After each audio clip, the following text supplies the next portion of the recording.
Calcium का अकेले कुछ नहीं होता है, कैल्शियम विटामिन डी के साथ चलता है। ये सबको पता है, पूरे हिंदुस्तान में सबको पता है, पूरे दुनिया में सबको पता है कि ये हड्डियों में बहुत बड़ा रोल है, बिल्कुल सही बात है। हड्डियों में बहुत बड़ा रोल है इसका, दाँतों में रोल है, तो ज़ाहिर-सी बात है जब बच्चा बड़ा हो रहा है, कॉमन सेंस वाली बात है, जब बड़ा हो रहा है उसकी हड्डियाँ बड़ी होंगी, ज़्यादा रोल है उसमें कैल्शियम का।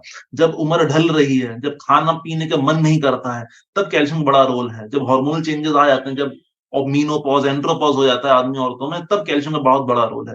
तो कैल्शियम का अब रोल कहाँ है, सबको पता है हड्डियों में होता है, बिल्कुल सही बात है। लेकिन अब जो रिसर्चेज़ आ रही हैं, कैल्शियम, विटामिन डी का रोल ध्यान से सुनिए, सारी मांसपेशियों में कैल्शियम का रोल होता है, सारी नसों में कैल्शियम का रोल होता है। तो जहाँ कैल्शियम की कमी आ गई, वहाँ ये सब बिगड़ना शुरू हो जाता है। तो लगभग अब ये बोला जा रहा है कि हर एक सेल के अंदर विटामिन डी और कैल्शियम का अलग-अलग रोल है। ये मैसेंजर की तरह काम करता है। एक कोशिका से दूसरी कोशिका जब आपस में बात करती है टेलीफ़ोन से, तो ये कैल्शियम वहाँ पे रोल प्ले करता है। तो कैल्शियम का रोल बहुत ज़्यादा है। हाँ, हड्डियों में बहुत बड़ा रोल है क्योंकि हमारे शरीर का 99% कैल्शियम जो है वो हड्डियों में जुड़ा हुआ होता है। तो ठीक है, वहाँ पे बिल्कुल रोल है, लेकिन इसके अलावा ये सब मतलब ये नहीं सिर्फ़ हड्डियों में है।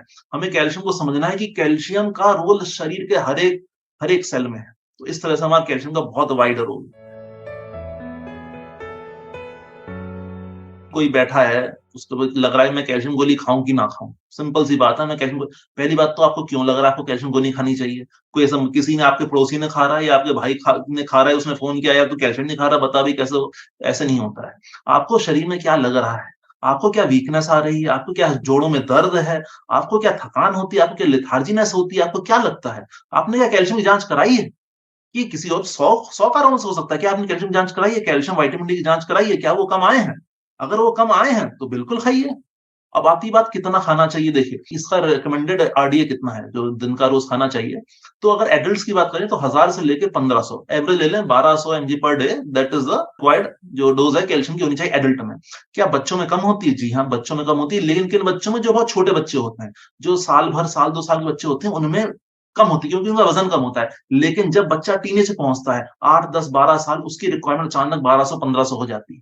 तो जब बच्चा बड़ा रहा होता है उसकी हाइट तो भी अचानक ये बढ़ती है। तो आपको कैसे ये डिसाइड करना है? आपको सिर्फ़ अपने पास जाके जो नज़दीकी डॉक्टर हैं, जो सरकारी अस्पताल हैं, जहाँ भी हैं, वहाँ जाके ये डिस्कस करना है कि ये मेरा ये कैल्शियम, विटामिन डी या मेरे को कोई दिक्कत आ रही है, वहाँ आपको टेस्ट बोले जाएँगे। आप देखिए कम है, ज़्यादा है, उस हिसाब से आप आगे बढ़िए। तो डाइट की जो एडवाइस है वो एडल्ट्स में अराउंड 1000-1200 है। एक जो गोली हम नॉर्मल खाते हैं कैल्शियम की उसमें 500 होता है। अब कई जगह ये गलतियाँ हो रही हैं पूरे हिंदुस्तान में, कई जगह जाता हूँ तो बातें भी होती हैं। ज़्यादातर लोग एक गोली कैल्शियम की लेते हैं, खा लेते हैं। उन्हें लगता है बाकी सारा हम कैल्शियम इतना खा रहे हैं। अब एक गोली में नॉर्मली 500 होता है। एडल्ट की रिक्वायरमेंट 1000-1200 है। आपने डाइट से लिया 100-150, आपने गोली खाई 500 की, अभी आधा ही हो पाया है। फिर आप कहेंगे 2 महीने बाद कुछ आराम ही नहीं हुआ। अरे आप डोज़ तो देखिए, क्या आपने डॉक्टर से प्रिस्क्राइब किया था? इसलिए अपने आप सेल्फ मेडिकेशन करते हुए, फिर आराम ना मिलना, फिर दोष कैल्शियम को देना, कंपनी को देना, विटामिन डी को बोलना, कोई समझदारी नहीं है। तो पहले शरीर को समझिए, कोई दिक्कत आ रही है तो जाइए, दिखाइए, जाँच कराइए, जो कमी है उसमें पूछिए हमें कितना खाना है, तो डोज़ करीब इतनी होती है, 1000 से 1200 बच्चों में कम होती है, लेकिन जब वो टीनेज एज में आता है, जब उसकी ग्रोथ बढ़नी है, तब उसकी फिर बढ़ जाती है और बुढ़ापे में या कह दीजिए मेनोपॉज़, एंड्रोपॉज़ के बाद फिर औरतों में बढ़ जाती है, वो हार्मोनल चेंजेज़ हैं, ये हड्डियों में ऑस्टियोपोरोसिस, ऑस्टियोपेनिया होता है, तो अचानक फिर बढ़ती है। तो डोज़ेज़ वेरी करती हैं, एक डोज़ नहीं है और प्लीज़ चेकअप करा के ही डोज़ लीजिए, अपने आप मत लीजिए। हड्डियाँ हैं, हड्डियाँ हमारे पूरे शरीर का एक फ्रेमवर्क बनाती हैं, जिसे कहते हैं नींव बनाती हैं, हड्डियाँ बनाती हैं। जैसे आपका सोफ़ा है उसमें क्या है लकड़ी उसका स्केलेटन है। सोफ़े का अगर लकड़ी है तो शरीर की बोन हो गई। बोन आपस में जुड़ी हैं, बनाती हैं जोड़ जिसे बोलते हैं जॉइंट। बोन में कौन चिपका हुआ है, बोन को कौन हिला रहा है, जॉइंट कौन हिलाता है, मांसपेशियाँ हिलाती हैं। तो अगर आपको कैल्शियम की कमी है तो आपको हड्डियों में दर्द होगा या जोड़ों में दर्द होगा, आपका मांसपेशियों में दर्द होगा, आपकी मांसपेशियाँ में क्रैम्प आने लगेंगे, स्पाज़म आने लगेंगे, आपको लेथार्जीनेस होगी, आपके दाँतों में दिक्कत आएगी क्योंकि फिर वो इनेमल डेंटल डेंटल वो वाला एरिया वो सारा इन्वॉल्व हो जाता है। बच्चों में अलग है, क्यों? बच्चों में क्या होता है कि बच्चों की अभी पूरा स्केलेटन बना नहीं है, वो बन रहा है। अब वो धीरे-धीरे चीज़ बन रही है, उसमें आपने गड़बड़ कर दी। तो बच्चों में जब कैल्शियम कमी होती है, उसे रिकेट्स ऑस्टियोमैलेशिया बोलते हैं, उसके फीचर्स अलग हैं। अपने आप डायग्नोज़ मत कीजिए, जाइए डॉक्टर दिखाइए कि इसमें मेरे को कुछ सर में कुछ अजीब-सा मुझे लग रहा है, इस बच्चे की चेस्ट में अजीब-सा लग रहा है, हाथों में तो वो वहाँ पे एक्स-रे होंगे या फिर चेकअप करके ब्लड की जाँच करके डायग्नोज़ होंगी। तो थकान, मांसपेशियों में दिक्कत, जोड़ों में दिक्कत, हड्डियों में दिक्कत बहुत सारी दिक्कतें, आपको जनरल वीकनेस आने लगेगी, लेथार्जी, ये सब हो सकते हैं। फिर से मैं कह रहा हूँ, ऐसा नहीं है ये सब हो गया आप चिल्लाने लगो मेरी कैल्शियम कमी हो गई। आप फिर उसका चेकअप कराना है, फिर डायग्नोज होगी, क्योंकि इनके कारण बहुत सारे हैं, जिनमें से एक है कैल्शियम की कमी और विटामिन डी की कमी।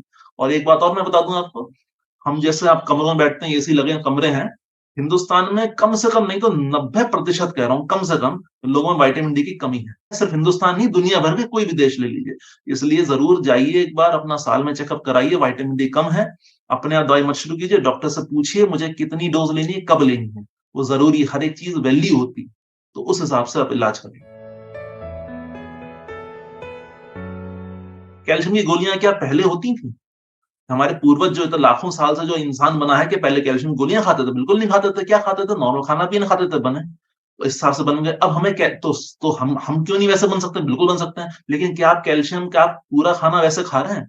क्या आपने कभी जंक फूड नहीं खाया? क्या आप जंक फूड से आप परहेज है पूरा आपको? क्या आप रिफाइंड कैन फूड नहीं खा रहे हैं? आज इन सबका जवाब आपके पास है। अगर आप नेचुरल खाना खा रहे हैं, अगर आप डेयरी प्रोडक्ट ले रहे हैं, अगर आप चीज है, योगर्ट है, बटर मिल्क है, या आप मांसाहारी खाते हैं, वो हो गया, जिसमें कि मछली बहुत जरूरी है, क्योंकि मांसाहारी लगता है सबको, बस वो जो दुकानों में मिल रहा है मीट, फिश, मीट और चिकन खाते रहेंगे, उसमें कैल्शियम कम है।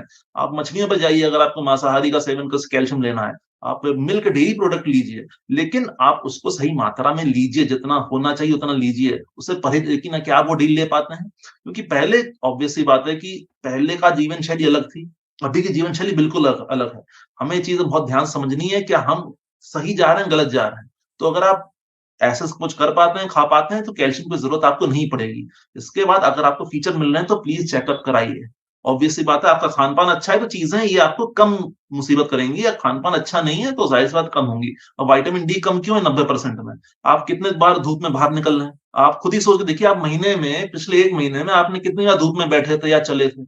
और धूप में ऐसा नहीं सुबह 8 बजे की धूप जो मिल रही है, क्योंकि हिंदुस्तान में कहते हैं 11 से 1 का टाइम होता है, दोपहर 11 से सुबह 11 से दोपहर 1 का टाइम, तो धूप आपको विटामिन डी दे पाएगा। आप कितनी देर बैठे हैं? तो आपको क्या लग रहा है विटामिन डी कैसे बन जाएगा?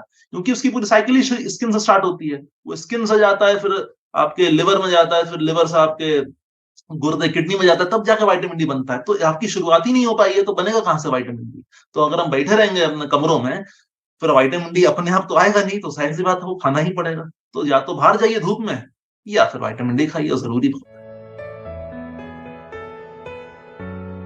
जैसे-जैसे कि आप में ये जोड़ों के दर्द हुए, आप में पॉलीआर्थल्जिया जिसे बोलते हैं, कि अलग-अलग जॉइंट्स में आपको समझ में नहीं आ रहा है, ये हाथों में, कंधों में दर्द हो रहा है, बैठे तो उठा नहीं जा रहा है, कमर की हड्डी में दर्द हो रहा है, घुटनों में भी अचानक दर्द हो रहा है, पता नहीं क्यों, थकान-थकान सी हो रही है, एक बार चेकअप कराइए अपना। एक बार कैल्शियम, विटामिन डी दोनों चेकअप कराइए। अगर आपका कैल्शियम कम हो रहा है, कैल्शियम की एक बहुत ही सामान्य रेंज होती है 9 से 11, अगर कैल्शियम कम पे जा रहा है, तो आपके हाथ-पैर में स्पाज़म आने लगेंगे, जिसे हम बोलते हैं टेटनी, कार्पोपिडल स्पाज़म बोलते हैं हाथों में और पैरों में। और ये सब सेल्फ मेडिकेशन ना कीजिए। ये नौबत आने ही मत दीजिए, ये नौबत आने ही मत दीजिए, क्योंकि अगर लेवल 7 से कम हो जाएँगे, तो ये सब शुरू हो जाएगा। तो जैसे ही आपको ये सब चीज़ें आने लगें, आप जाएँ, दिखाएँ, अपना ब्लड टेस्ट कराएँ, अपना पूरा साइंटिफिकली देखें मेरे में कितना है, कितना होना चाहिए, उस हिसाब से उसका ट्रीटमेंट लें, और अपने आप मत लें, और दोबारा जब ट्रीटमेंट कंप्लीट हो जाए, ये ज़रूरी है, तो दोबारा आप उसकी जाँच करा के देखें कितना बढ़ा, और ये सब रिकॉर्ड अपने पास रखें। क्योंकि आदमी एक बार कराता है जीवन में, कहता है हाँ 10 साल के लिए अब हो गया आराम। क्यों आराम हो गया? क्या आपने धूप में बैठना शुरू कर दिया? तो फिर आराम कैसे हो गया? तो चीज़ें समझें कि ये कम हुआ, सो मैंने सही किया, उसके बाद रिपोर्ट है, और उसके बाद मैं क्या करूँ दोबारा ना हो, ये जानना ज़रूरी है। तो मैं क्या खाऊँ, मैं क्या करूँ, मैं घर से निकलूँ ना निकलूँ, मैं कब निकलूँ? ये सब चीज़ें जानना ज़रूरी है, कि दोबारा ना हो, क्योंकि दोबारा ना होगा तो गलती कहीं न कहीं आपकी है, या फिर जिसको आप दिखा रहे हैं उनकी है।